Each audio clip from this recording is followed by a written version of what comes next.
کہ بس کیسے بھی کر کے ہندوؤں کو ختم کرنا ہے. فورس کنورژن، چلو آپ اسلام کے حوالے سے آپ کچھ کہہ رہے تو چلو بھائی، مجھے تو کسی نے نہیں کہا کہ آپ اسلام قبول کرو. کسی یعنی 50-60 والی کسی چاچی کو، کسی آنٹی کو تو نہیں بولا کہ بس لکشمی آنٹی آپ آگے اسلام قبول کر لو. صرف اور صرف 17-18 سال کی معصوم لڑکیاں وہی آپ کو دکھتی ہے کہ بس انہوں کو اسلام قبول کروانا ہے اور انہوں کو یعنی ہماری طرف کنورٹ کرنا ہے. ہیومن رائٹس کمیشن اور انسانی حقوق کے دیگر اداروں کے ذرائع کے مطابق پاکستان میں ہر سال 1000 سے زیادہ اقلیتی فرقوں کی لڑکیوں کو اغوا برائے جبرن نکاح کے ذریعے مذہب تبدیل کرانے کے واقعات رونما ہو رہے ہیں. لیکن پاکستان میں حکومت اور انتظامیہ اقلیتی فرقوں کو تحفظ دینے سے پوری طرح قاصر ہیں. اس سچائی کا اندازہ اس بات سے لگایا جا سکتا ہے کہ پاکستان کے سندھ صوبے میں سب سے زیادہ آبادی کے باوجود پچھلے 1 مہینے میں ہی اقلیتی ہندوؤں کی 4 لڑکیوں کو اغوا برائے جبرن نکاح کے ذریعے مذہب تبدیل کرنے پر مجبور کیا گیا. یہی وجہ ہے کہ پاکستان سے اقلیتی فرقے خصوصاً ہندو اور عیسائی خاندان مسلسل ہجرت کر رہے ہیں.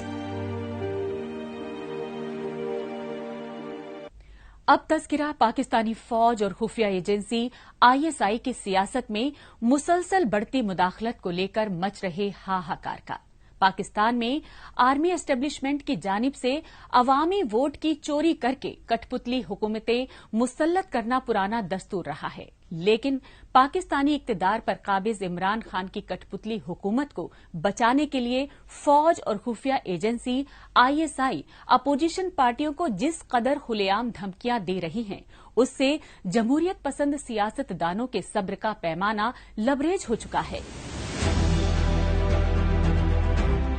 پاکستانی فوج اور خفیہ ایجنسی ISI کی سیاست میں براہ راست بڑھتی مداخلت کو لے کر سخت تنقید ہو رہی ہے، کیونکہ پاکستان میں آرمی اسٹیبلشمنٹ وزیر اعظم عمران خان کی کٹ پتلی حکومت کی نہ صرف کھلے عام پشت پناہی کر رہی ہے بلکہ حکومت مخالف اتحاد PDM میں شامل اپوزیشن پارٹیوں کے لیڈران کو خوف و ہراساں کرنے کے لیے مسلسل دھمکیاں دے رہی ہے.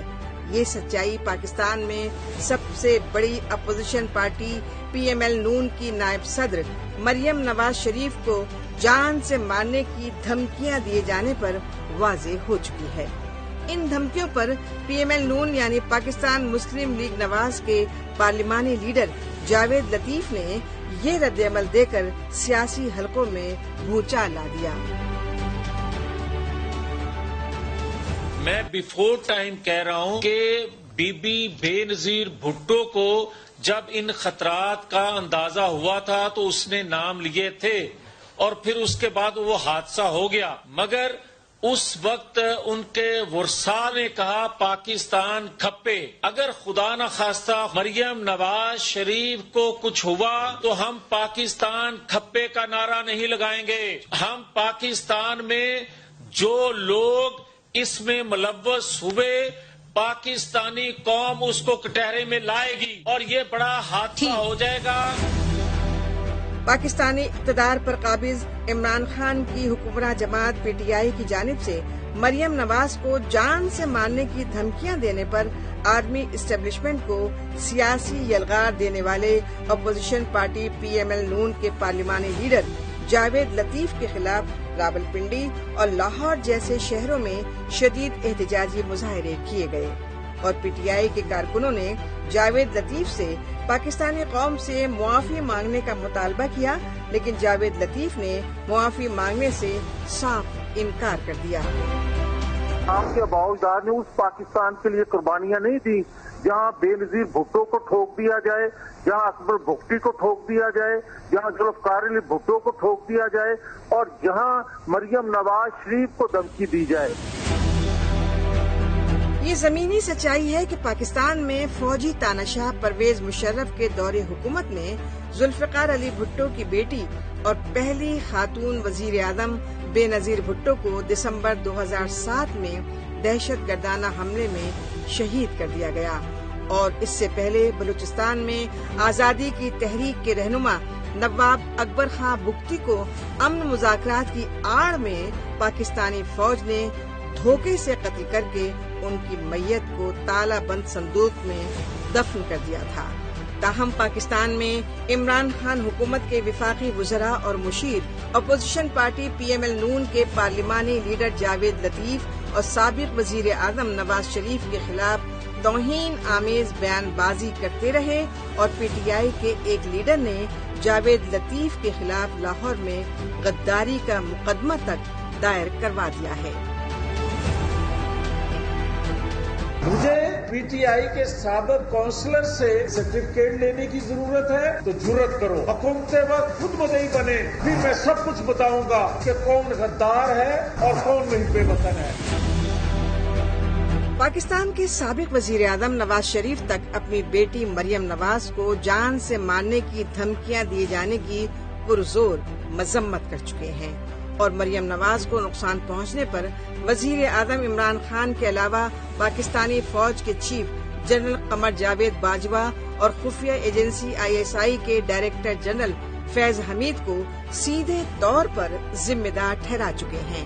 دوسری طرف سیاسی تجزیہ کار بھی یہی مانتے ہیں کہ پاکستان میں 73 سال کی سیاسی تاریخ میں اس قدر کھلے عام دھاندلیاں پہلے نہیں ہوئیں جیسی عمران خان حکومت میں بائی الیکشنز اور سینٹ انتخابات میں کی گئیں۔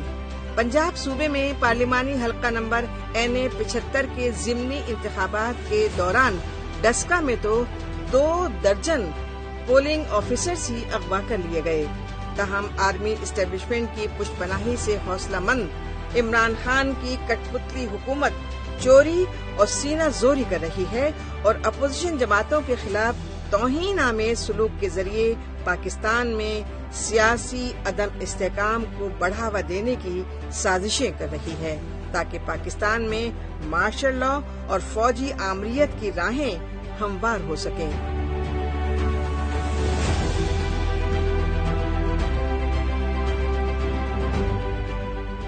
پاکستانی فوج اور ISI جیسی خفیہ ایجنسیاں اپنی کالی کرتوتوں سے صرف سیاسی عدم و استحکام کو ہی بڑھاوا نہیں دے رہی ہیں بلکہ پاکستان کی وحدت اور سلامتی کو بھی خطرے میں ڈال رہی ہیں۔ اس سچائی کا انکشاف پاکستان کے خیبر پختونخوا صوبے کے مان شہرہ ضلع میں PTM یعنی پشتون تحفظ موومنٹ کے چیئرمین منظور پشتین پر ہوئے قاتلانہ حملے سے ہوا۔ اس کی سب سے بڑی وجہ PTM کے سیاسی رہنما اور قبائلی پشتونوں کا اپنے آبائی علاقوں میں طالبان، القاعدہ اور داعش جیسی خطرناک دہشت گرد تنظیموں کی پشت پناہی کی ریاستی پالیسی کی پرزور مخالفت کرنا رہا ہے۔ پاکستانی فوج اور خفیہ ایجنسی ISI کے پالے ہوئے دہشت گردوں اور ریاستی ظلم زیادتی کے خلاف آواز اٹھانے والے افراد بالکل غیر محفوظ ہیں۔ یہ سچائی خیبر پختونخوا صوبے کے مان شہرہ ضلع میں PTM یعنی پشتون تحفظ موومنٹ کے چیئرمین منظور پشتین پر ہوئے حالیہ حملے سے سامنے آئی۔ PTM کے چیئرمین منظور پشتین پر مان شہرہ میں یہ حملہ ایک ٹول پلازا کے پاس اس وقت کیا گیا جب وہ پختونخوا ملی عوامی پارٹی کے لیڈر عثمان کاکڑ اور چند سیاسی کارکنوں کے ہمراہ ایک جلسے سے خطاب کر کے اسلام آباد لوٹ رہے تھے۔ منظور پشتین کی گاڑی پر پتھر اور انڈے پھینکنے کے علاوہ فائرنگ بھی کی گئی۔ سادہ لباس میں ملبوس خفیہ ایجنسی ISI کے اہلکاروں کی جانب سے کیے گئے اس حملے میں منظور پشتین اور عثمان کاکڑ سمیت دیگر سیاسی کارکن بال بال بچ گئے۔ تاہم منظور پشتین اور عثمان پر حملے کی خبر ملتے ہی PTM کے سیاسی کارکنوں نے احتجاج کر کے غم و غصے کا اظہار کیا۔ یہ کیسا ملک ہے کہ آپ قوموں کے مشورات کو آپ نہیں چھوڑتے، ریاستی سرپرستی میں فائرنگ کرتے ہیں، آپ اس ملک میں انارکی پھیلانا چاہتے ہیں۔ آپ کیا پیغام دے رہے ہیں دنیا کو کہ اس ملک میں سیاست کرنے والے کا سر محفوظ نہیں یا ان مشورات کا پوچھنے والا نہیں، مگر اتنا یاد رکھو کہ منظور پشتون عثمان کاکڑ کے ساتھ پشتون قوم کھڑی ہے۔ یہ احتجاجی مناظر ہیں پاکستانی فوج اور خفیہ ایجنسیوں کے جبرن قبضے والے بلوچستان کی راجدھانی کوئٹہ کے۔ منظور پشتین اور عثمان کاکڑ پر ہوئے حملے کو لے کر پختونخوا ملی عوامی پارٹی کی جانب سے بھی شدید احتجاج کیا گیا۔ قابل غور ہے کہ پاکستان میں آرمی اسٹیبلشمنٹ اور عالمی دہشت گرد تنظیموں کے مابین گہرے گٹھ جوڑ کے دستور کی مخالفت کرنے والے مقامی قبائلی پشتونوں کو سوچی سمجھی منصوبہ بندی کے تحت ظلم زیادتیوں کا شکار بنایا جا رہا ہے۔ یہی وجہ رہی کہ پاکستان میں ریاستی مظالم سے دوچار قبائلی پشتونوں نے منظور پشتین کی سربراہی میں PTM یعنی پشتون تحفظ موومنٹ تشکیل دی، لیکن پاکستانی فوج اور خفیہ ایجنسی ISI قبائلی پشتونوں پر بڑھتے ظلم و جبر اور انسانی حقوق کی سنگین پامالی کے خلاف آواز اٹھانے والے PTM کے چیئرمین منظور پشتین کی سیاسی ساکھ کو زخم پہنچانے کے لیے مختلف حربے اختیار کر رہی ہیں۔ انہی حربوں کے تحت منظور پشتین اور PTM کے سیاسی کارکنوں کو کبھی گرفتار کیا جاتا ہے تو کبھی ان پر منصوبہ بند حملے کروائے جا رہے ہیں۔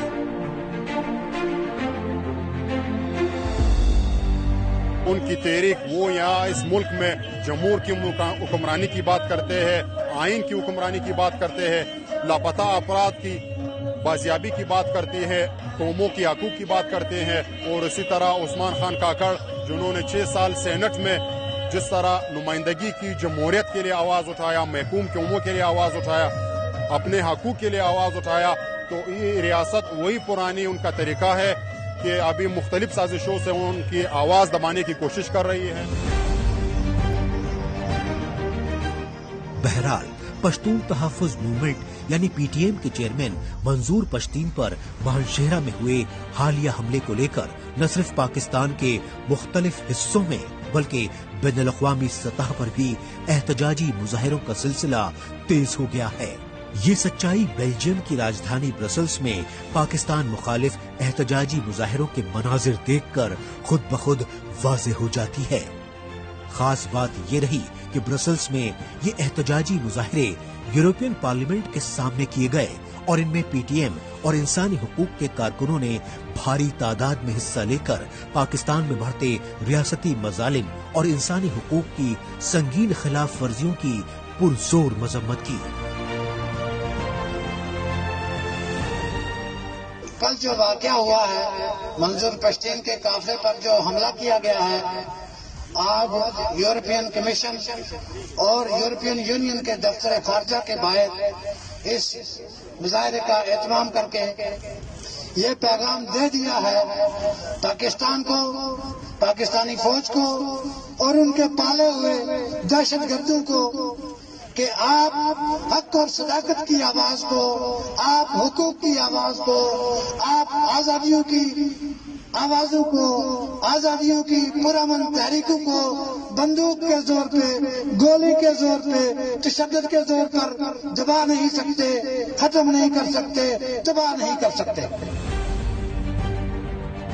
یہ تلخ سچائی ہے کہ پاکستان کے خیبر پختونخوا صوبے کو وزیر اعظم عمران خان کی پارٹی PTI کا مضبوط سیاسی گڑھ مانا جاتا ہے اور عمران خان کی پارٹی PTI کو پاکستانی اقتدار تک پہنچانے میں پشتون نوجوانوں نے اہم کردار نبھایا۔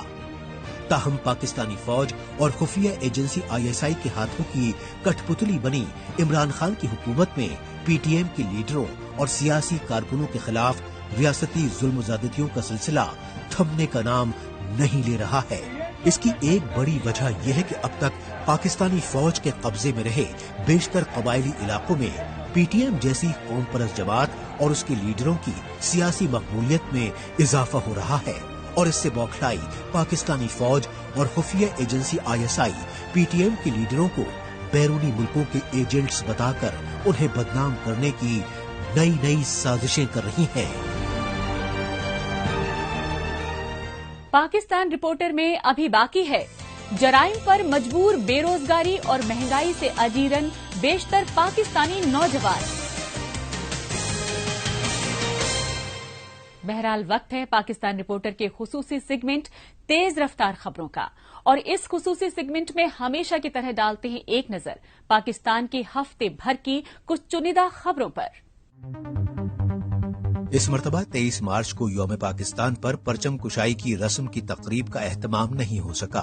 اس کی سب سے بڑی وجہ رہی پاکستانی وزیر اعظم عمران خان کا کووڈ-19 سے متاثر ہونا اور 23 مارچ کو دارالحکومت اسلام آباد میں تیز بارش کی وجہ سے روزمرہ زندگی کا بری طرح متاثر رہنا۔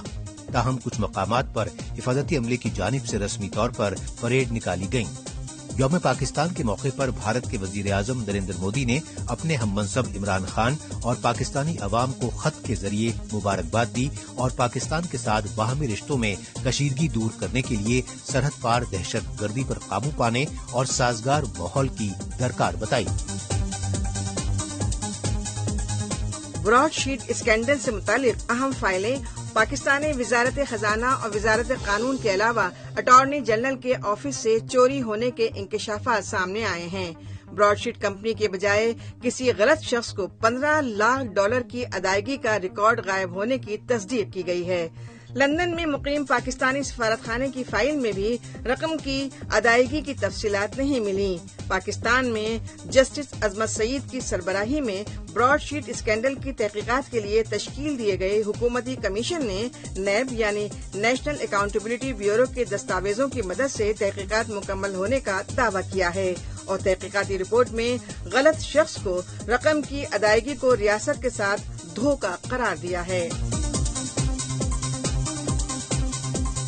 عالمی وبا کووڈ-19 کی تیسری لہر پاکستان میں خطرناک شدت اختیار کر چکی ہے۔ یہی وجہ رہی کہ پاکستان کو چین کی جانب سے ایک بار پھر کورونا ویکسین کی ایک بڑی کھیپ خیرات کے طور پر بھیجی گئی۔ لہذا پاکستان کے صدر عارف الوی اور وزیر اعظم عمران خان نے بھی کووڈ-19 سے بچاؤ کے لیے چینی ویکسین لگوائیں۔ لیکن چینی ویکسین لگوانے کے دوسرے روز وزیر اعظم عمران خان اور ان کی تیسری اہلیہ بشرا بی بی دونوں کے کووڈ-19 ٹیسٹ پازیٹو پائے گئے۔ اس سے پورے پاکستان میں خوف و دہشت مزید بڑھ گیا ہے اور پاکستانی عوام چین کی ویکسین پر عدم اعتماد ظاہر کرتے ہوئے اسے لگوانے سے صاف انکار کر رہے ہیں۔ پاکستان کے دارالحکومت اسلام آباد کے نواحی علاقے میں خواجہ سراؤں یعنی ٹرانسجینڈرز کے لیے ایک الگ مدرسہ کھولا گیا ہے۔ اس مدرسے کی نئی پہل کرنے والی رینا خان نامی خواجہ سرا نے بتایا کہ بنیاد پرست پاکستانی معاشرے میں ان کے ساتھ امتیازی اور غیر انسانی سلوک ہو رہا ہے، اس لیے انہیں پاکستان میں اپنی برادری کے لیے الگ مدرسہ قائم کرنے کا خیال آیا۔ 34 سالہ رینا خان نے کہا کہ 13 سال کی عمر میں خاندان والوں نے انہیں گھر سے نکال دیا تھا، لہذا پاکستان میں دیگر خواجہ سراؤں کے ساتھ ناچتے گاتے ہوئے وہ ایک مدرسے میں قرآن کی تعلیم بھی حاصل کرتی رہیں اور کافی محنت و مشقت کرنے کے بعد اپنے 2 کمروں کے مکان میں خود کا مدرسہ کھولنے میں کامیاب ہو سکیں اور فی الحال ان کے مدرسے میں 25 خواجہ سرا دینی تعلیم حاصل کر رہے ہیں۔ آخر میں بات پاکستان میں دہشت گردی اور جرائم کے بڑھتے واقعات کی اور ان واقعات کو لے کر پاکستان کی سول سوسائٹی میں بڑھتی تشویش کی۔ سول سوسائٹی میں بڑھتی تشویش کی سب سے بڑی وجہ پاکستان میں جرائم کی بیشتر وارداتوں میں تعلیم یافتہ نوجوانوں کا ملوث ہونا مانی جا رہی ہے۔ اس سلسلے میں پیش ہے سندھ ہائی کورٹ بار ایسوسی ایشن کے ممبر اور انسانی حقوق کارکن ایڈوکیٹ قاضی جاوید کے ساتھ خصوصی ملاقات پر مبنی ایک رپورٹ۔ پاکستان میں اپوزیشن جماعتوں کے اتحاد پی ڈی ایم کی مشترکہ سیاسی تحریک سے گھبرائی عمران خان کی حکومت عوام کو گمراہ کرنے کے لیے معاشی حالات میں بہتری لانے کے دعوے کر رہی ہے، لیکن پاکستان میں سچائی حکومتی دعووں کے بالکل برعکس نظر آ رہی ہے۔ ماہرین کا موقف ہے کہ پاکستان میں عمران خان حکومت کی غلط پالیسیوں کی وجہ سے بے روزگاری اور مہنگائی بالکل بے قابو ہو چکی ہے۔ نتیجتاً پاکستان میں لاقانونیت اور جرائم کی وارداتیں مسلسل بڑھ رہی ہیں۔ تشویشناک پہلو یہ ہے کہ پاکستان کے لاہور اور کراچی سمیت تمام بڑے کاروباری شہروں تک راہزنی، لوٹ مار اور ٹارگٹ کلنگ کی وارداتوں میں ہوش ربا اضافے کے حقائق منظر عام پر آ رہے ہیں۔ کراچی میں بڑھتے ہوئے جرائم کی بیسک وجہ جو ہے، ایک تو میں سمجھتا ہوں تعلیم کی کمی، دوسرا بے روزگاری، تیسرا مہنگائی اور گھریلو ناچاکی، جو مہنگائی کی وجہ سے ہر گھر میں جو جھگڑے ہوتے ہیں ان کی وجہ سے یہ سارے یہ جرائم بڑھتے چلے جا رہے ہیں. اور اس بات سے کوئی انکار نہیں کرے گا کہ جس حساب سے ہمارے ملک میں مہنگائی بڑھ رہی ہے گزشتہ کچھ عرصے سے، وہ کسی کے لیے بھی متوسط طبقے تک کسی کے لیے قابل برداشت نہیں ہے، اور ہر شخص اس سے بے حد متاثر ہے، اور حکومت اس پہ کوئی توجہ دے نہیں سک رہی، یا حکومت کے بس میں نہیں ہے کہ اس پہ کنٹرول کرے اور مہنگائی کو کم کرے. لیکن ایٹ دی سیم ٹائم دیکھتے ہیں کہ جو حکومتی اہلکار ہیں یا حکومتی عہدیدار ہیں ان کے پاس اربوں روپیہ ہے جو وہ الیکشن میں، حالیہ الیکشن میں ان کا نظر آیا، اور ایز کمپیئر ٹو دیٹ عام لوگوں کے پاس کوئی روزگار نہیں ہے.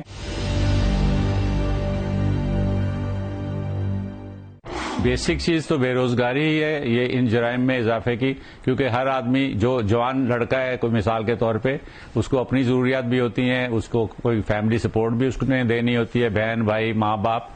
اور اس کے پاس کوئی ملازمت نہیں ہوتی، کوئی کاروبار نہیں ہوتا، اس کے پاس سرمایہ نہیں ہوتا، تو اس کے پاس اور کوئی چارہ نہیں سوائے اس کے کہ وہ جرائم میں ملوث ہو اور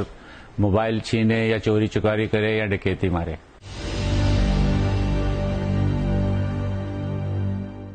ایک تو اخلاقیات کہیں، مثلا ہمارے مسجد کا امام بھی اگر جمعے کے خطبے میں یا اسکول کا ٹیچر بھی کلاس میں اگر اخلاقیات کا درس دے اور جرم اور نیکی کے درمیان میں اور حرام اور حلال کے درمیان میں تفریق سمجھائے بچوں کو، تو شاید نئے جرائم پیشہ لوگ نہیں بڑھیں. لیکن موجودہ لوگوں کے جرائم کم کرنے کے لیے ضروری ہے کہ روزگار کے مواقع فراہم کیے جائیں اور مہنگائی کو کم کیا جائے.